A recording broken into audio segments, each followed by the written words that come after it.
Hi everybody, I'm Aphrodite Rose Starfire.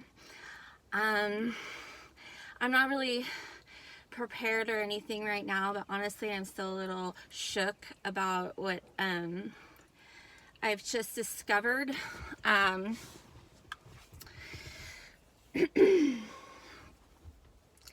First of all, I just want to say that yesterday I watched a palm tree go up in flames as I biked around and watched all of the fireworks in the area I'm at. They are legal, and I've never been in an area where so many people were lighting fireworks in the neighborhood, and it was like a war zone. It was really odd, and one of somebody's palm tree in between two houses lit up in flames, and there was fire trucks like all over for all kinds of house fires. It was crazy, and I didn't have my cell phone, so but what I wanted to say is that this might be the most important video you've ever watched, because it is a key to a door if you have not already entered this door. This is the I think the key to understanding the language that constructs our realm, how our history is communicated to us, how celebrities are communicated to us, movie scripts, and how we are integrated as characters in this overall movie. I've been communicating recently with Jeff Snyder too. He is a very charismatic individual on a YouTube channel that has been revealing the plasma fires in Utah and various other areas, and their burning patterns, how they burn things like a microwave. They burn the densest area first, like you could have a potato and a biscuit in a microwave, and the potato cooks first and the biscuit won't cook. These are how these fires are burning, where the inner part of the tree is burning and the outer part in the green is staying the same, or it's not burning. Anyways, I've been talking with this individual. He has ancestral connections to Ford Aerospace, as I do, within the nuclear family. And he recently posted yesterday a video of highlighting a Imagine Dragons video in which they show the Kubrickian language with, that is saturated in the movie The Shining. It's hidden in plain sight, leads the way into the fact that Kubrick faked the moon missions and the Earth is flat, blah, blah, blah, blah. There's way more under the surface than just flat Earth and the space missions.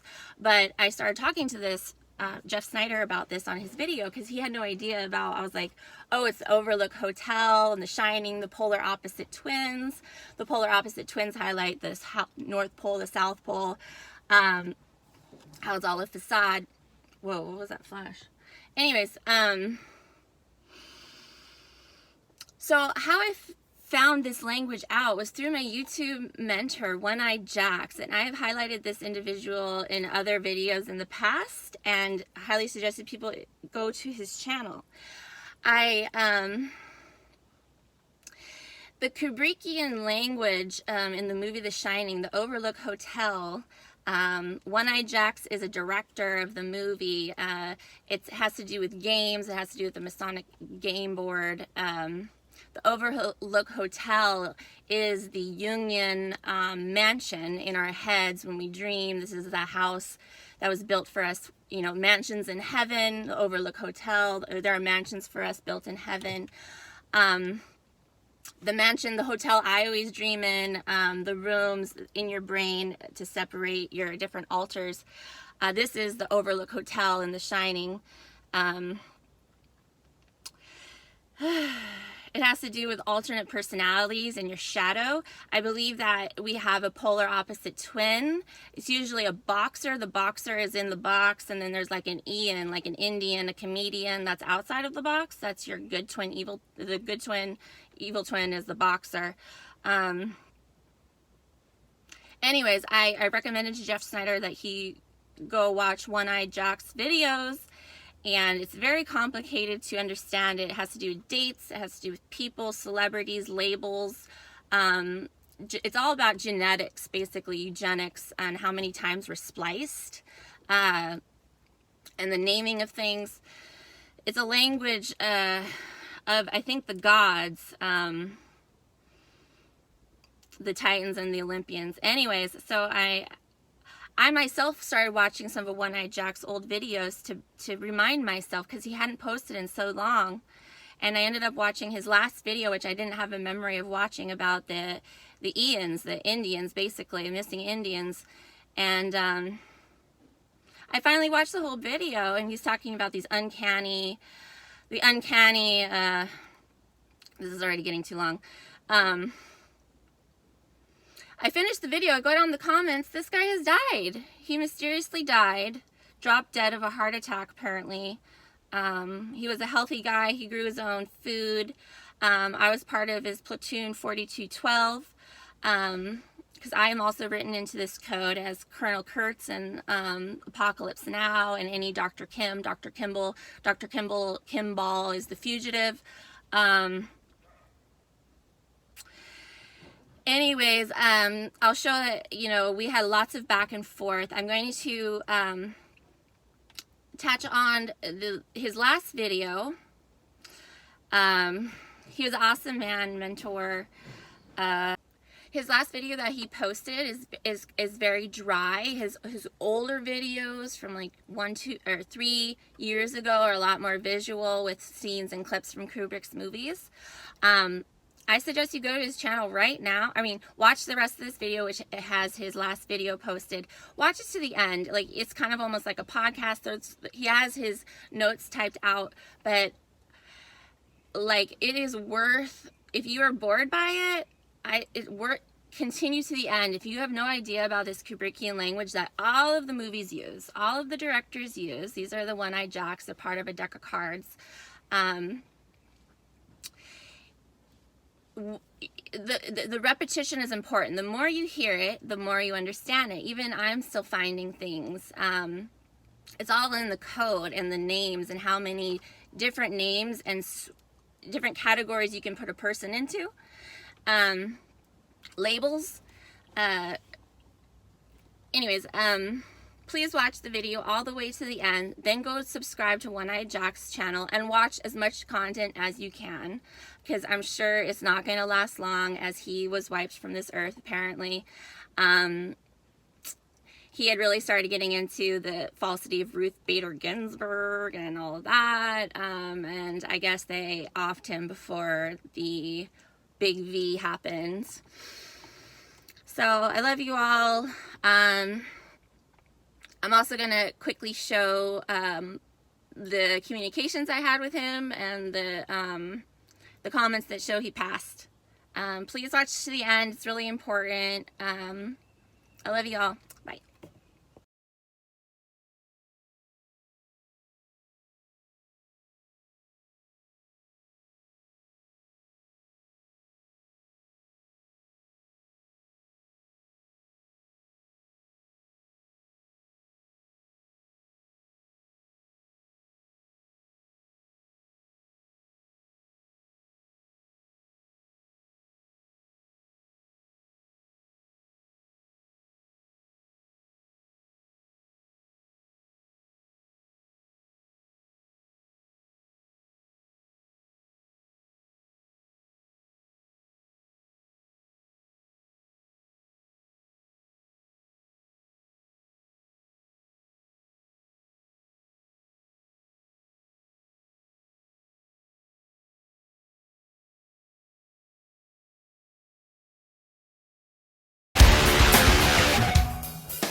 All right, One-Eyed Jacks.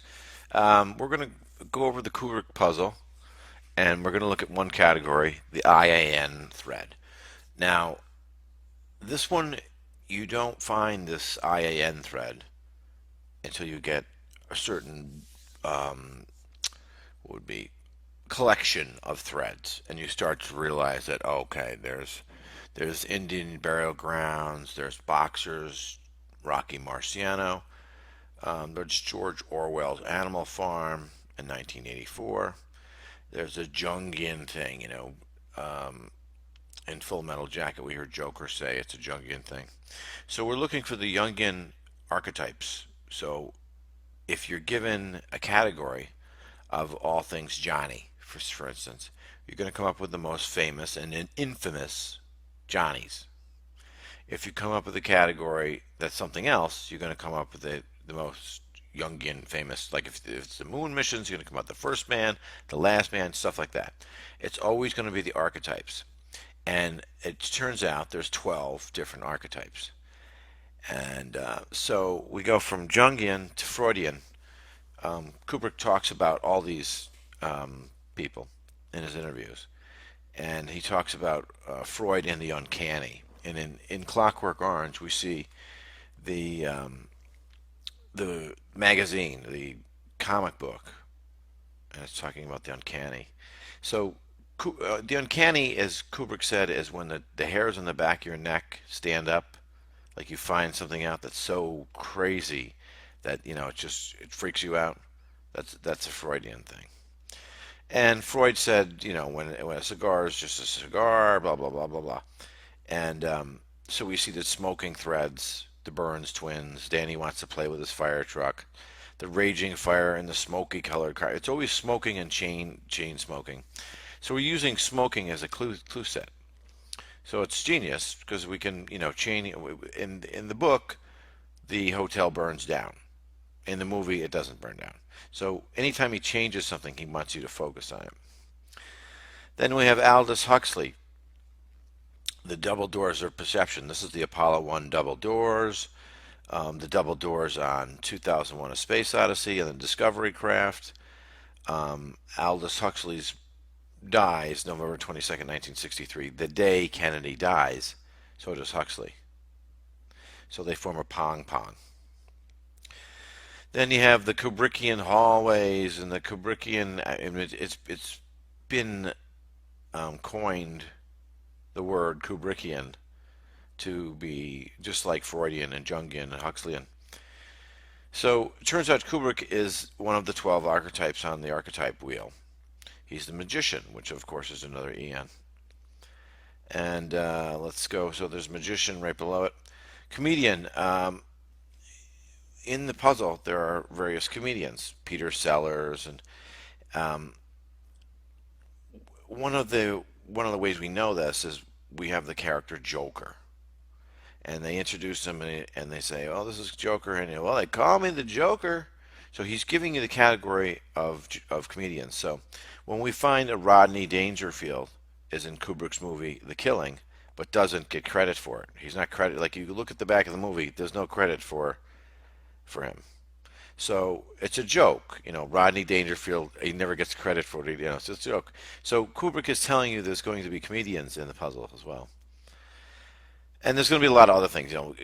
Joker says, "Oh, I'm a combat correspondent," so you can have combat correspondents in the puzzle as well.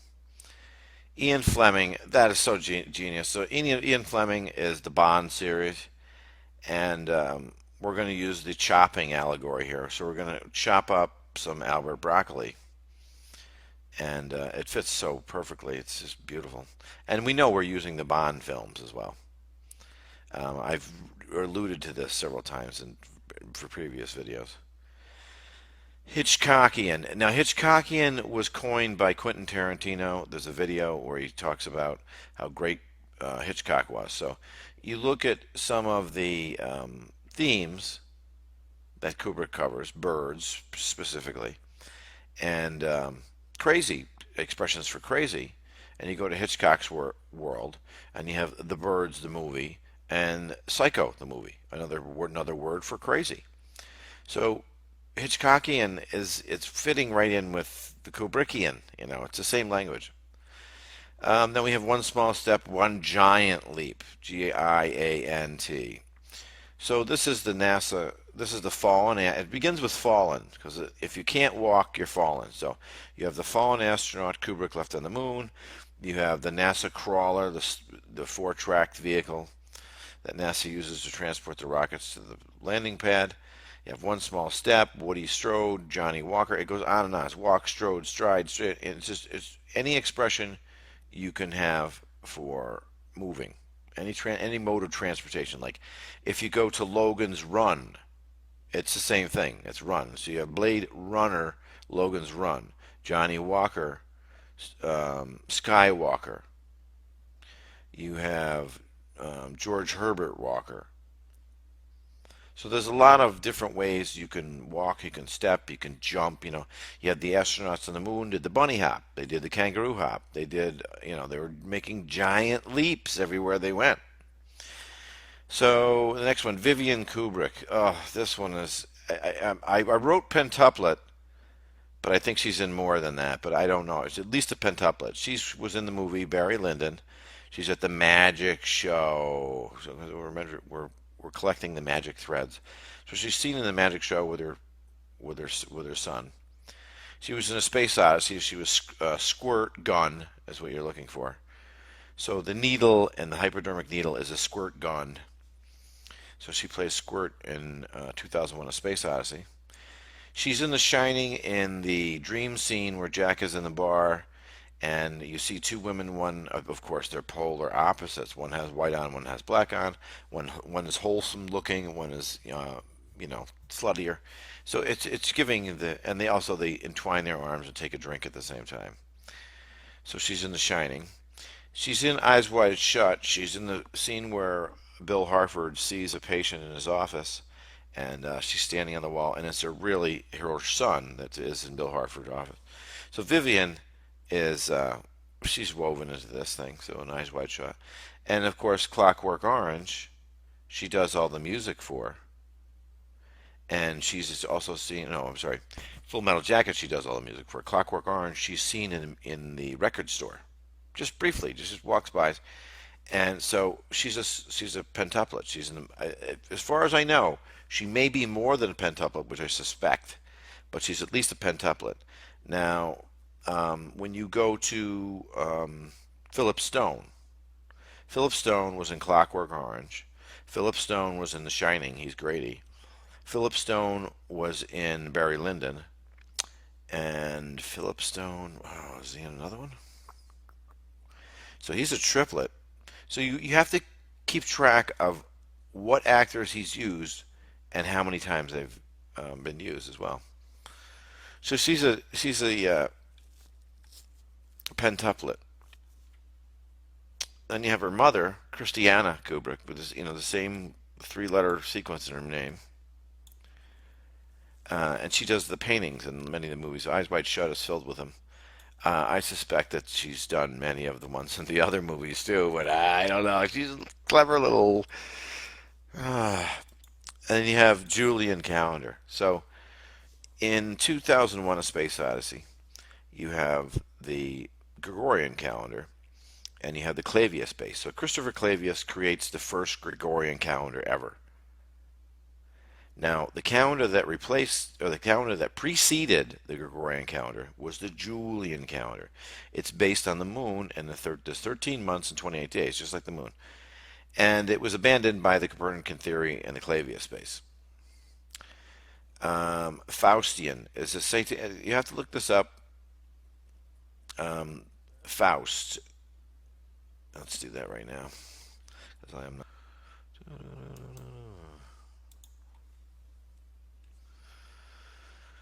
Come on, what's going on?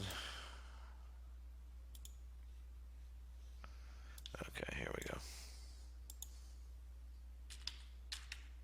So there's a Faust crater on one of the hand-drawn lunar maps. So Faust is the protagonist of a classic German legend based on historic blah blah blah. So you look at the book, and you're not talking about this gives you an idea of what we're talking about. It's Faustian. So you could say Halloween is Faustian. It's a holiday. Then you have the Italian stallion. So Rocky Balboa is Italian, obviously, and also Rocky Marciano is Italian. I should have put that on top.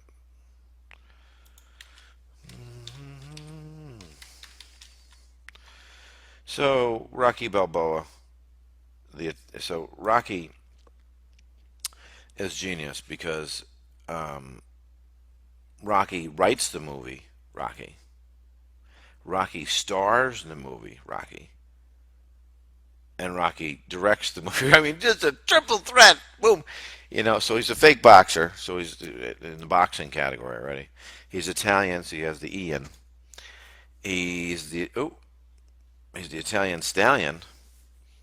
That's his nickname, and we're always using nicknames. He plays Rocky Balboa, which is a snake. And of course, this fits our monolithic category: rocks and Rocky and the Rocky Mountains and blah blah blah. You have the Rocky Mountain National Park is where the Stanley Hotel is.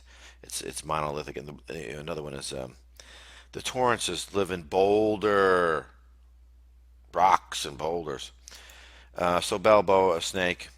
Sylvester is his first name, so that is clearly a Looney Tunes cartoon character, cat.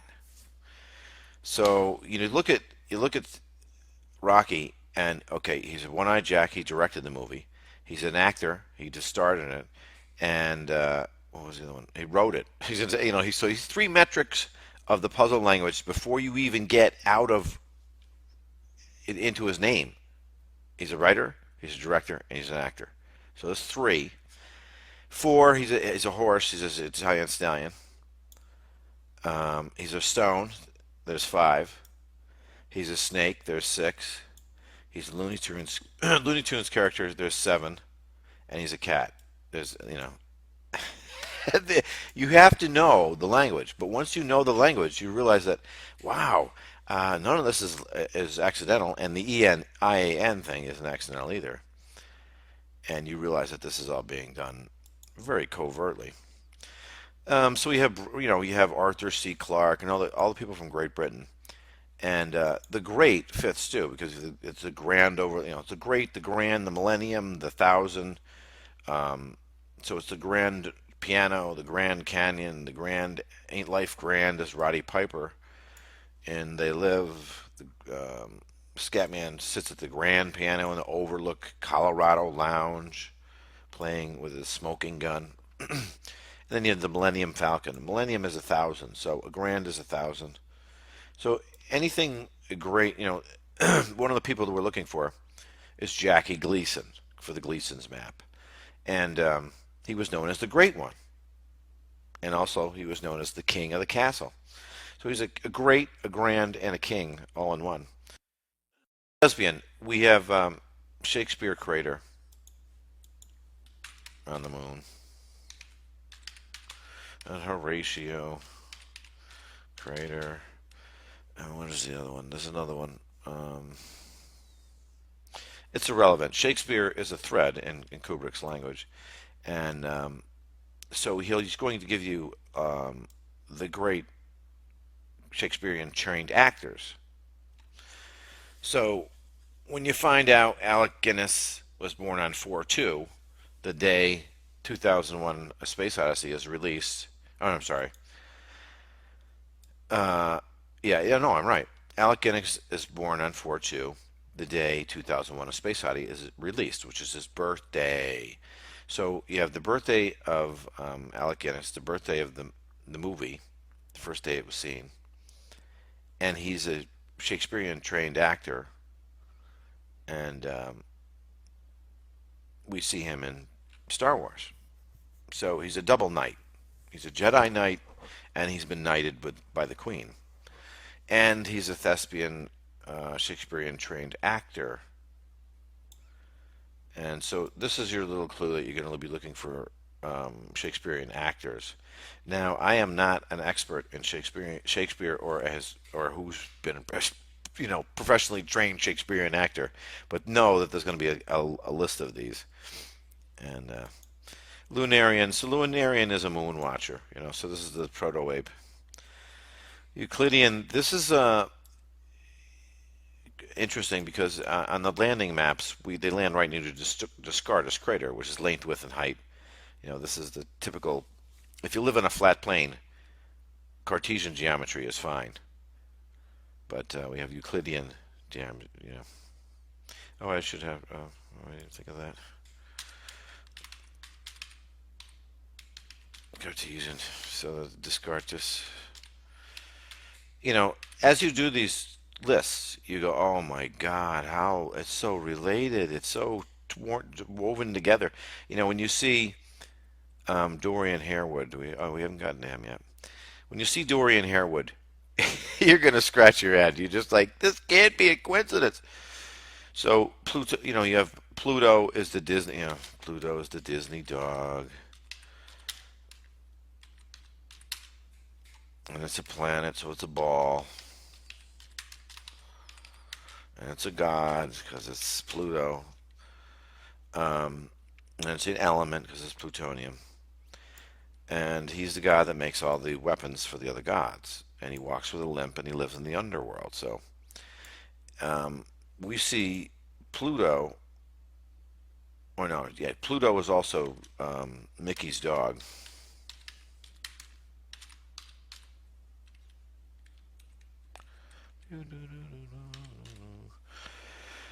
Dionysus is the god that throws the princess's crown to the heavens, forming the corona borealis. So this is the Minotaur myth.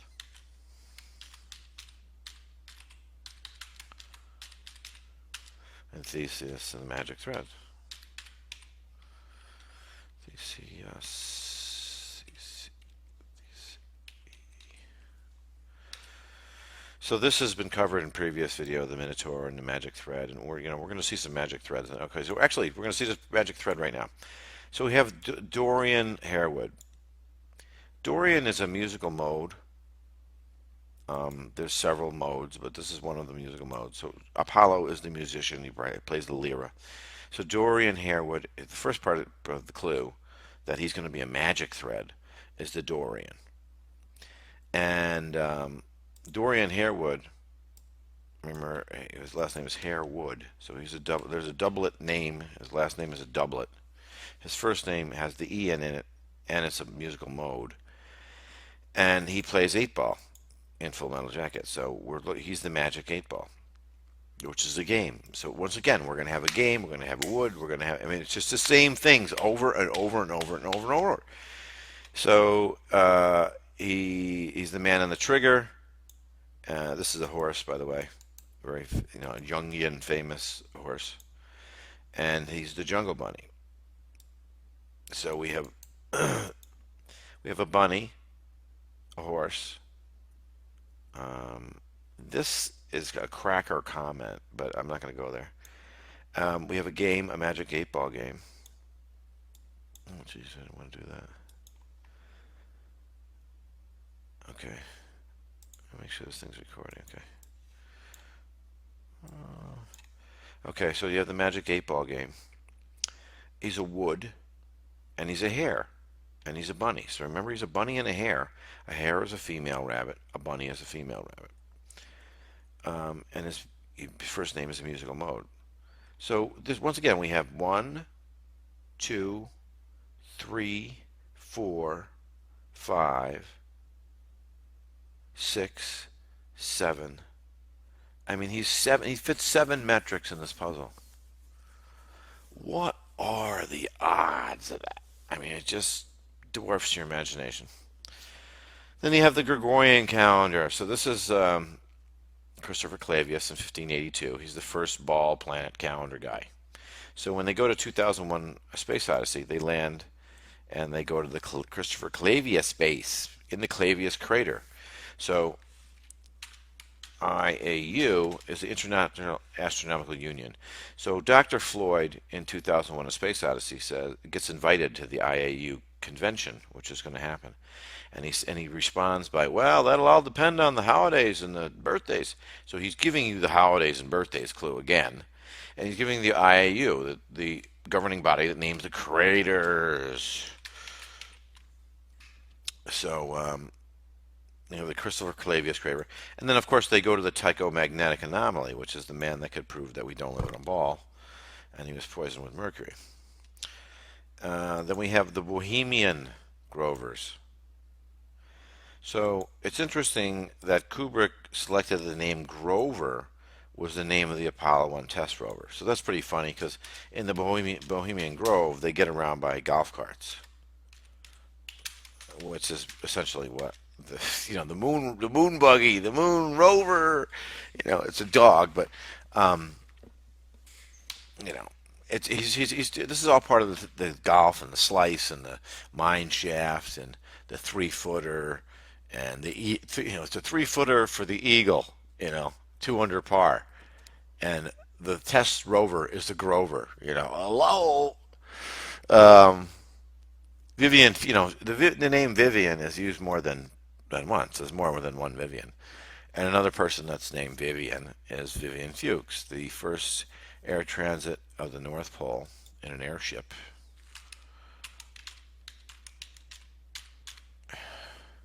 The Norge.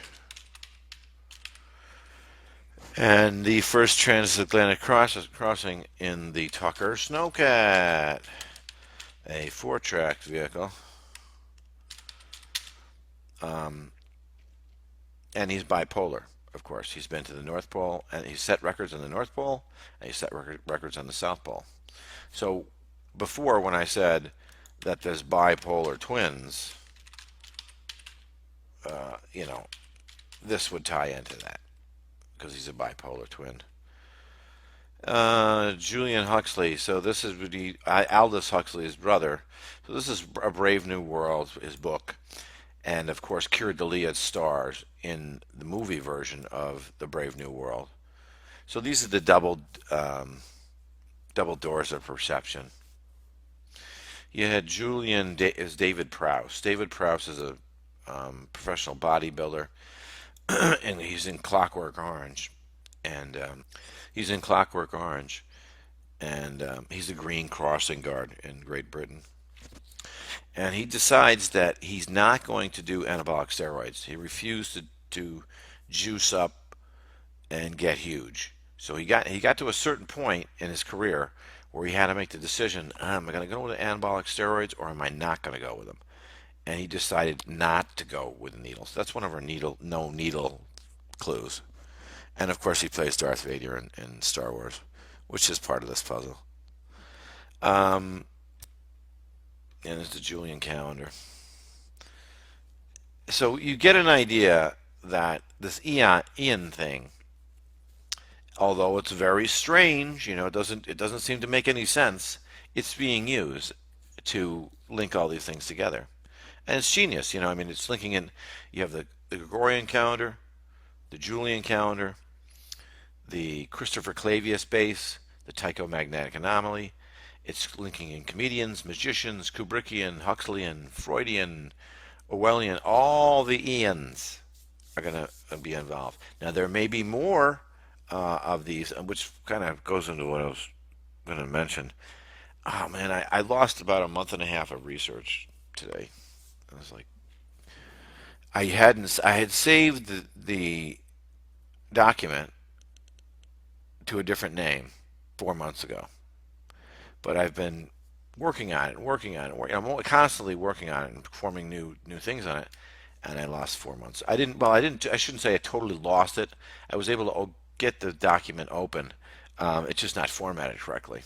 So I'll get the data back, but it was just frustrating that happened. And that's it. So, like I said, there could be more of these, but you see that it's clearly a repeating pattern. That has no, it doesn't make any sense at all, but it's a repeating pattern. And that's it, guys. Have a great night.